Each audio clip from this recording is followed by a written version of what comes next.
Alkitab Ethiopia berisi 81 kitab. Alkitab standar Anda hanya memiliki 66 kitab. Teks-teks yang hilang ini tidak lenyap begitu saja. Teks-teks ini terpelihara selama 1.700 tahun oleh Gereja Tewahedo Ortodoks di Tanduk Afrika. Sementara para sarjana Barat berfokus pada Septuaginta Yunani, para biarawan ini melindungi garis waktu spesifik tentang akhir dunia. Berlanggananlah sebelum Anda melanjutkan, ini adalah jenis video yang akan dikubur. Garis waktu kuno ini tidak sesuai dengan prediksi modern. Jauh lebih spesifik, tapi kita akan sampai ke sana. Ethiopia memegang tradisi Kristen berkelanjutan tertua di bumi. Di dataran tinggi utara, Turltak, Kota Aksum. Kota ini adalah pusat kerajaan yang kuat pada tahun 330 M. Sementara Kekaisaran Romawi masih memperdebatkan kodrat Kristus, Ethiopia sudah menerjemahkan kitab suci ke dalam bahasa GS. Ini adalah bahasa Semit kuno yang digunakan gereja selama 17 abad. Mereka tidak mengikuti daftar kitab versi Romawi. Mereka menyimpan 15 teks tambahan yang akhirnya disingkirkan oleh dunia barat. Ini bukan sejarah penjairan. Ini adalah catatan terdokumentasi tanpa putus selama 1.700 tahun. Alkitab Barat dibentuk oleh Konsili Roma pada tahun 382 M. Para pemimpin gereja memilih 66 kitab dan menutup kanon. Mereka meninggalkan kitab Henof dan kitab Yobel. Tetapi di biara-biara di Danau Tanah, para biarawan terus menyalin teks-teks ini dengan tangan. Mereka percaya kitab-kitab ini menyimpan sejarah lengkap dunia. Dr. Getachew Haile adalah seorang sarjana terkemuka naskah-naskah Ethiopia di Universitas St. John. Dia menghabiskan lebih dari 40 tahun untuk mengkatalogkan ribuan gulungan yang terabaikan ini. Dia menemukan bahwa Alkitab Ethiopia bukanlah Alkitab yang berbeda. Itu adalah arsip yang lebih lengkap. Kitab ini berisi nubuat-nubuat terperinci yang pernah dikutip oleh para bapak gereja awal sebagai kitab suci. Perbedaannya tidak kecil. Ini 22% lebih banyak konten daripada Alkitab yang ada di rumah Anda. Kitab-kitab ini menggambarkan awal mula waktu dan urutan persis akhir zaman. Sejarah Barat menyebut kitab-kitab ini apokrifa, istilah yang berarti tersembunyi atau palsu. Tetapi bagi gereja Ethiopia, kitab-kitab itu tidak pernah tersembunyi. Itu adalah standar. Itu adalah hukum. Para biarawan menyimpannya karena mereka percaya waktu akhir terlalu penting untuk hilang. Mereka menganggap diri mereka sebagai penjaga peta spesifik. Peta ini menunjukkan di mana umat manusia berdiri saat ini. Dunia diajarkan bahwa kitab-kitab ini hilang sampai gulungan laut mati ditemukan pada tahun 1947. Itu adalah kesalahan faktual. Kitab-kitab itu hanya hilang dari Barat. Rakyat Ethiopia telah membacanya di depan umum setiap hari Minggu sejak abad keempat. Mereka mengetahui detail tentang malaikat, pengawas, dan dunia sebelum air bah. Mereka mengetahui nama-nama bintang dan siklus matahari. Yang terpenting, mereka mengetahui urutan generasi terakhir. Alkitab Ethiopia telah dibacakan di gereja setiap minggu selama 1.700 tahun. Gereja Anda tidak pernah menyebutkannya.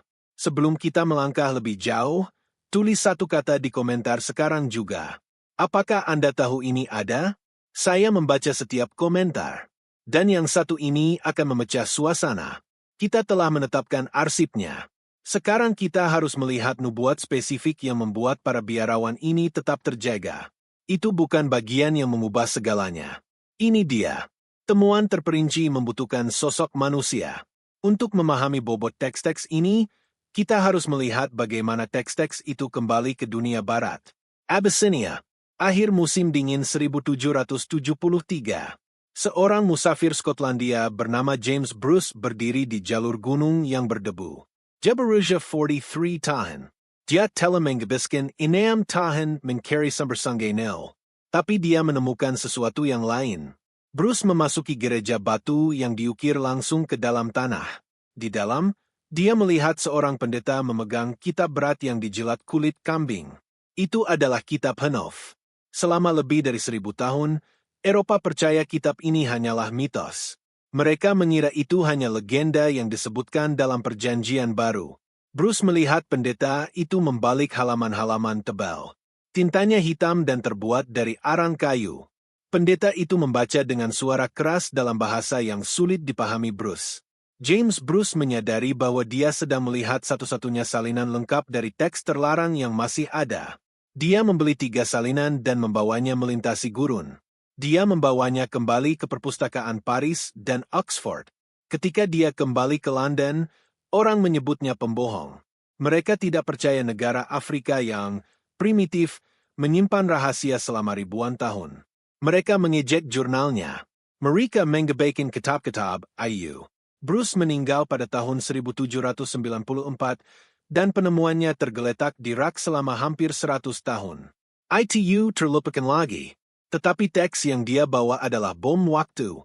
Pada tahun 1821, Richard Lawrence, seorang profesor di Universitas Oxford, akhirnya menerjemahkan naskah Ge'ez ke dalam bahasa Inggris. Dia menemukan sejarah kosmik yang mengubah garis waktu akhir zaman. Kitab ITU menggambarkan 7 minggu sejarah. Setiap minggu panjangnya 700 tahun. Kitab itu menggambarkan kejaduhan malaikat. Kitab itu menggambarkan air bah global. Tapi kemudian melangkah lebih jauh. Kitab itu menggambarkan periode kegelapan besar pada akhir minggu ke-7. Lawrence menyadari garis waktu ini secara langsung mengarah pada era tertentu dalam sejarah manusia. Pikirkan tentang artinya. Seorang pria melakukan perjalanan sejauh 4.000 mil untuk menemukan kitab yang menjelaskan mengapa dunia hancur. Dia memberikannya kepada dunia, dan dunia menertawakannya. Dia mati sendirian. Tapi kitab itu tetap ada. Kitab itu menunggu seseorang membandingkan tanggalnya dengan peristiwa aktual di abad ke-21. Para biarawan di Ethiopia tidak terkejut dengan kedatangan Bruce. Mereka mengatakan kepadanya bahwa kitab itu untuk generasi yang jauh. Itu untuk orang-orang yang akan hidup di masa kebingungan total. Anda telah merasakan ini. Anda telah merasakan bahwa dunia bergerak lebih cepat dari yang seharusnya. Alkitab Ethiopia menjelaskan alasannya. Kitab ini menggambarkan perubahan dalam hakikat waktu ITU sendiri. Kitab ini menggambarkan saat ketika dunia fisik mulai menipis. Ini adalah inti dari arsip Ethiopia. Ini bukan tentang akhir yang samar. Ini tentang transformasi yang tepat dari umat manusia. Alkitab Ethiopia tidak berbicara dalam simbol-simbol yang samar. Ia berbicara dalam angka. Inti dari wahyu ini ditemukan dalam kitab Henof dan kitab Yobel. Teks-teks ini menggambarkan konsep yang disebut minggu-minggu tahun. Ini adalah sistem matematika yang membagi sejarah manusia menjadi blok-blok waktu yang tepat. Dr. Lawrence Stukenbrook, seorang profesor di Universitas Ludwig Maximilian yang menghususkan diri pada periode Bait Suci kedua, mencatat bahwa naskah-naskah ini memberikan kerangka kronologis yang tidak dimiliki oleh Alkitab 66 kitab standar. Subwahyu pertama adalah garis waktu 10 minggu. Menurut teks ini, kita saat ini hidup di tahap akhir minggu ke-7. Ini digambarkan sebagai degenerasi hati. Ini adalah masa ketika kebenaran tersembunyi dan yang terpilih adalah satu-satunya yang dapat melihat polanya. Teks tersebut menyatakan bahwa pada akhir minggu ke-7 ini, tumbuhan yang benar akan muncul. Ini bukan seseorang. Ini adalah jenis pengetahuan spesifik yang kembali ke dunia. Tapi itu bukan yang membuat orang tertegun. Ini dia. Teks Ethiopia menggambarkan minggu ke-8 sebagai masa penghakiman universal. Teks itu mengatakan, pedang akan diberikan kepada orang benar untuk menjatuhkan hukuman pada para penindas. Pada minggu ke-9, dunia dituliskan untuk kehancuran. Akhirnya, minggu ke-10 menandai akhir dari alam semesta fisik seperti yang kita kenal. Ini adalah siklus 7.000 tahun. Sebelum kita sampai pada apa yang sebenarnya dilestarikan oleh para biarawan, dan mengapa para sarjana terdiam ketika membacanya, berlanggananlah sekarang.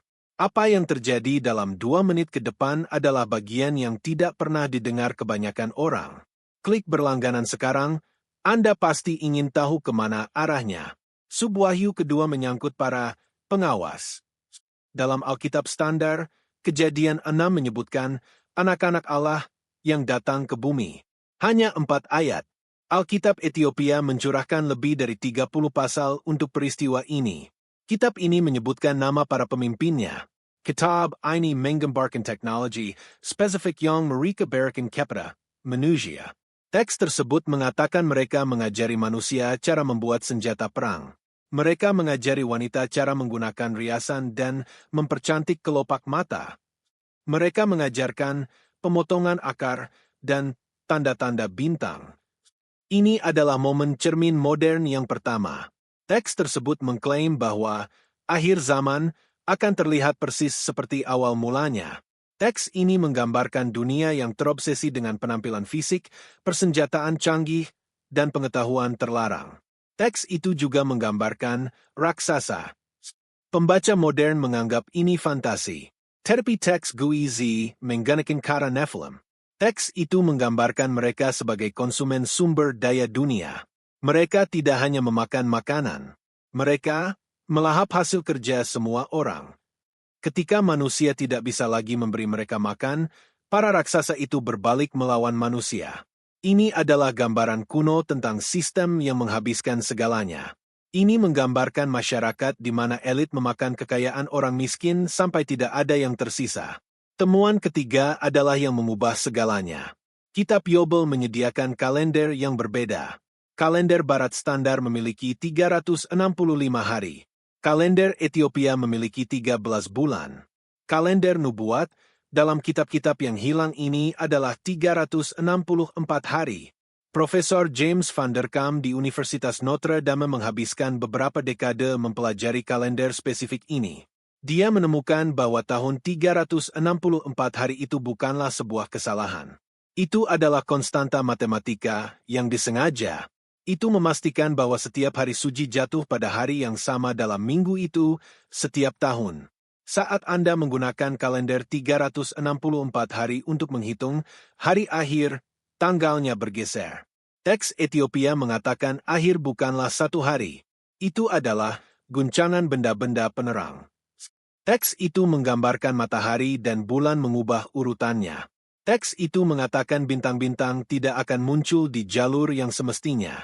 Ini cocok dengan pengamatan ilmiah modern tentang pergeseran kutub magnet dan siklus matahari.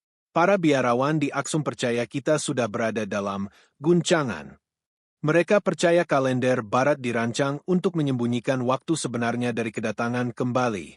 Teks tersebut mengatakan, pada hari-hari itu, buah bumi akan terbalik. Dikatakan hujan, akan daidan.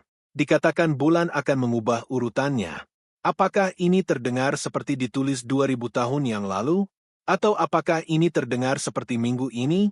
Alkitab Ethiopia mengklaim bahwa pada akhirnya, alam itu sendiri akan memberontak melawan manusia yang telah merusak jalan. Ini adalah pengaturan ulang biologis dan kosmik. Tapi ada subwahyu terakhir.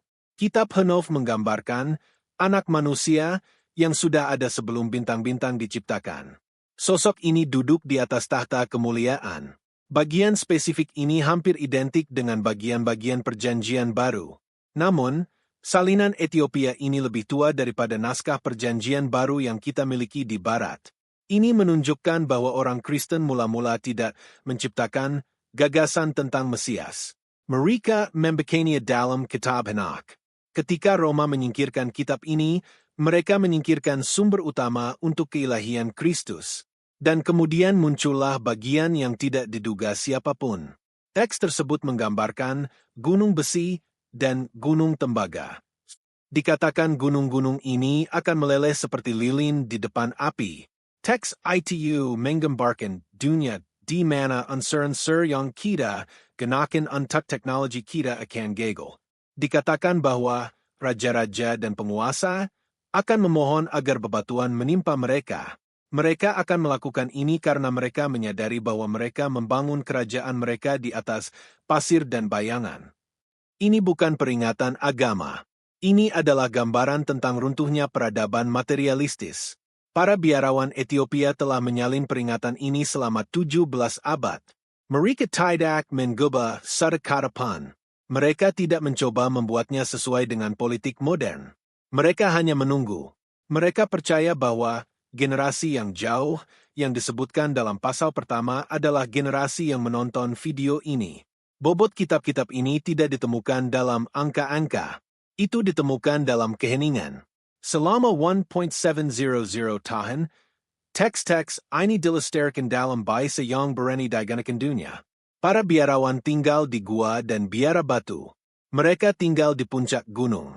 Mereka tidak memiliki internet. Mereka tidak memiliki audiens global. Mereka hanya percaya bahwa kebenaran sepadan dengan kerja keras tangan mereka.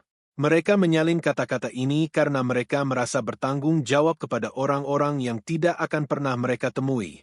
Mereka menulis untuk Anda. Kebanyakan orang telah merasakan kesenjangan antara iman yang diberikan kepada mereka dan iman yang benar-benar mereka bawa. Anda mungkin telah merasakan bahwa dunia lebih kompleks daripada beberapa ayat yang dipilih. Anda mungkin telah merasakan bahwa sesuatu yang vital tertinggal dari cerita. Ini adalah perasaan kehilangan anggota tubuh. Ketika Anda melihat Alkitab Ethiopia, Anda melihat bagian yang hilang dari warisan manusia. Ini adalah perasaan aneh ketika menyadari bahwa orang asing di biara gunung lebih peduli pada sejarah Anda daripada institusi di kota Anda sendiri. Renungkanlah sejenak. Para biarawan tidak menyimpan kitab-kitab ini untuk menjadi benar. Mereka menyimpannya agar siap. Mereka tahu akan tiba saatnya orang-orang merasa benar-benar lepas kendali. Mereka melihat masa depan di mana umat manusia akan kehilangan hubungannya dengan bumi dan langit. Mereka melihat dunia di mana kebenaran akan terkubur di dalam tanah. Jika Anda merasakan itu, jika deskripsi itu mendarat di suatu tempat dalam diri Anda adalah orang yang tepat untuk siapa ini dibuat. Kebanyakan orang telah merasakan kesenjangan antara iman yang diberikan kepada mereka dan iman yang benar-benar mereka bawa. Jika ini beresonansi dengan Anda tidak sendirian. Dan Anda tidak salah untuk mempertanyakannya. Tinggalkan komentar. Katakan di mana posisi Anda dengan ini. Ada kesepian khusus dalam mengetahui bahwa ada sesuatu yang hilang. Itu adalah kesepian seorang anak yang tahu ada rahasia dalam keluarga. Alkitab Ethiopia adalah bukti bahwa intuisi Anda benar. Dunia lebih tua, lebih gelap, dan lebih penuh harapan daripada yang disarankan oleh 66 kitab. Akhir zaman yang digambarkan dalam teks-teks ini bukanlah film horor. Itu adalah kepulangan. Itu adalah saat ketika hal-hal tersembunyi akhirnya dibawa ke dalam terang. Teks tersebut menggambarkan hari orang-orang pilihan. Dikatakan bahwa pada hari itu, orang-orang yang rendah hati akan mewarisi rahasia alam semesta. Mereka tidak akan lagi bingung oleh kebisingan dunia. Mereka akan melihat pola yang telah ada sejak awal. Inilah sebabnya mengapa para biarawan tidak pernah takut. Mereka tahu akhir itu bukanlah sebuah akhir. Itu adalah wahyu dari apa yang selalu benar. Keheningan biara adalah pilihan. Mereka memilih untuk diam agar teks dapat berbicara. Sekarang, teks itu berbicara kepada dunia yang telah lupa bagaimana mendengarkan. Itu adalah suara yang tenang di ruangan yang sangat bising. Tapi suara yang paling tenang seringkali membawa bobot paling besar. Penjequalian kitab-kitab ini bukanlah konspirasi bayangan. Itu adalah masalah logika kelembagaan. Antara tahun 325 M dan 397 M, para pemimpin gereja Romawi menghadapi masalah spesifik. Mereka mencoba menyatukan kerajaan yang terpecah di bawah satu agama. Untuk melakukan ini, mereka membutuhkan cerita tunggal yang mudah dikelola. Kitab-kitab Ethiopia, khususnya Henof dan Yobel, terlalu rumit untuk tujuan ini.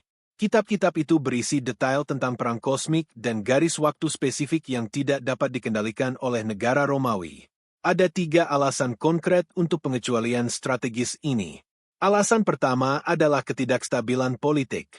Kitab Henoch menggambarkan raja-raja di bumi dihakimi dan dikampakan oleh kekuatan yang lebih tinggi. Pada abad keempat, Kaisar Romawi adalah raja di bumi. Para pemimpin gereja yang mengandalkan perlindungan kaisar menganggap pesan ini berbahaya. Secara politis tidak dapat dipertahankan untuk menyertakan kitab yang meramalkan penggulingan kekerasan para penguasa yang membiayai penyalinan Alkitab. Roma menyingkirkan kitab-kitab itu untuk melindungi takhta Romawi.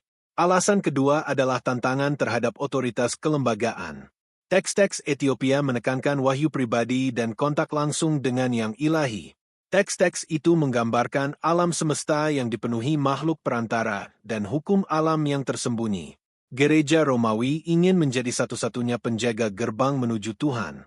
Jika setiap orang percaya memiliki peta langit dan jadwal akhir zaman, mereka tidak perlu imam untuk menafsirkan dunia bagi mereka. Dengan memberi label kitab-kitab ini, apokrifa, lembaga itu berhasil memindahkan tiang gawang dari apa yang dianggap benar.